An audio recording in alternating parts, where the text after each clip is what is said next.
Alors les Olympiades que nous organisons maintenant depuis plusieurs années, depuis plus de 10 ans, c'est de regrouper en fait des élèves d'enseignement professionnel pour les sensibiliser aux risques professionnels au travers d'un concours tout simplement où des lots sont à gagner donc pour les récompenser. Donc l'idée c'est de les sensibiliser à la prévention des risques professionnels, de commencer à savoir analyser les risques sur une situation de travail et les mesures de prévention à mettre en œuvre.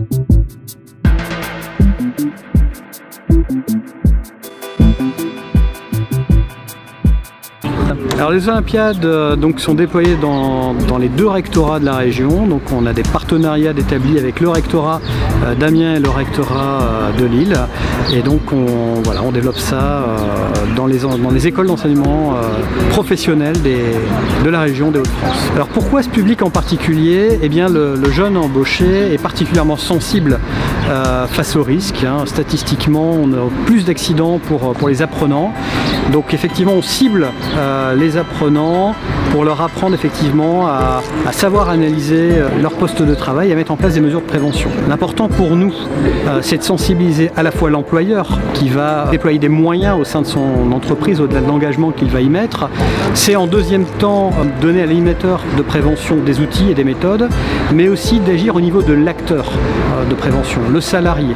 Donc c'est pour ça que ces Olympiades, c'est important pour nous de toucher le public des apprenants en enseignement professionnel qui sont particulièrement sensibles à ce risque d'accident de travail.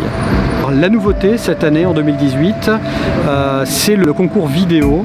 Nous nous appuyons sur le concours vidéo déployé depuis quelques années maintenant par l'INRS et tout simplement nous récompensons, nous mettons à l'honneur des vidéos particulièrement innovantes, pertinentes, issues de la région. L'intérêt de cette nouveauté, de ce projet vidéo, c'est vraiment de fédérer un groupe d'élèves autour de l'enseignant, autour d'un projet de capsules vidéo pendant plusieurs mois pour les mobiliser sur des questions de santé-sécurité.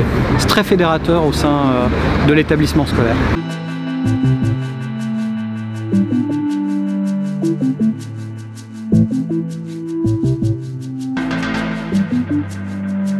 J'interviens en français, en mathématiques, en histoire-géographie et dans même plusieurs autres disciplines. Moi, ma mission première, c'est d'abord d'intervenir avec des élèves à profil particulier, les élèves de la SECPA qui relèvent de la grande difficulté scolaire. Il m'arrive aussi de temps en temps d'intervenir avec les élèves du général. Mais avant tout, ma première mission, c'est l'enseignement avec les élèves de la SECPA. Ça doit faire la 5e ou 6e fois que nous venons participer à cette finale.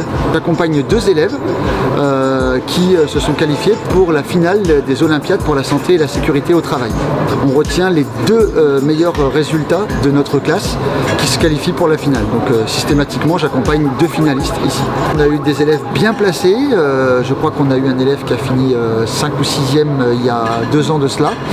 Mais je n'ai pas encore eu l'honneur de revenir avec un élève qui avait été particulièrement mis à l'honneur. La santé et la sécurité au travail fait partie évidemment intégrante du programme. Ça nous permet de travailler bien spécifiquement dessus. Les élèves ont eu une préparation qui a été assurée par mon collègue professeur d'atelier de champ professionnel, professeur d'habitat, également le professeur d'hygiène, alimentation, service. Donc nos 2 professeurs d'atelier ont particulièrement préparé les élèves pour cette finale en évidemment mettant en avant les principaux dangers sur les lieux de travail et la manière évidemment de se sécuriser.